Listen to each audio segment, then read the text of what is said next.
প্রধান উপদেষ্টা ডাক্তার মোহাম্মদ ইউনূস বলেন তার সরকারের অন্যতম অগ্রাধিকার হলো শেখ হাসিনার গত 15 বছরের শাসনামলে পাচার হওয়া $1 বিলিয়ন দেশে আনা। দোস্ত, অন্যদিকে পাকিস্তানকে 2-0 ব্যবধানে টেস্ট সিরিজে হতাশ করে ইতিহাস গড়েছে বাংলাদেশ। এমন ঐতিহাসিক মুহূর্তে প্রধান উপদেষ্টা ফোন দিয়েছেন শান্তকে। সালাম, নমস্কার দোস্ত।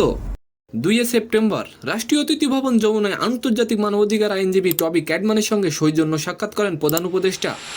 প্রধান উপদেষ্টাকে ক্যাডম্যান বলেন, গত জুলাই ও আগস্ট মাসে সাধারণ ছাত্র জনতার উপর আইন শৃঙ্খলা বাহিনী যেভাবে নির্বিচারে গুলি করেছে তা সরাসরি গণহত্যা। তার বিচারের জন্য দেশীয় ট্রাইব্যুনাল গঠন করার পরামর্শ দেন তিনি। ক্যাডম্যান বলেন, যারা এই অপরাধের সাথে সরাসরি সংযুক্ত তাদের বিচার করতে বাংলাদেশকে আমরা সমর্থন করতে প্রস্তুত। দোস্ত, প্রধান উপদেষ্টা ক্যাডম্যানকে বলেন, অন্তর্বর্তী সরকারের অন্যতম অগ্রাধিকার হচ্ছে হাসিনার 15 বছরের শাসনামলে পাচার হওয়া ডলার দেশে ফিরিয়ে আনা। দোস্ত, অন্যদিকে পাকিস্তানের বিপক্ষে কোনো টেস্ট ম্যাচ জয়ের রেকর্ড ছিল না টাইগারদের, কিন্তু এবার ঘটে গেল অবিশ্বাস্য এক ঘটনা।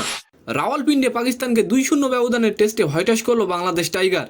আর এমন ঐতিহাসিক মুহূর্তে শান্তকে ফোন দিলেন প্রধান উপদেষ্টা ডক্টর মোহাম্মদ ইউনূস। ওই পোস্টের সঙ্গে একটি ছবি সংযুক্ত করে দিয়েছেন নাফিস, যেখানে দেখা যায় শান্তকে ফোনে কথা বলতে। তো সম্মানিত দর্শক, আজকের ভিডিওটি কেমন লাগলো অবশ্যই কমেন্ট বক্সে জানাবেন।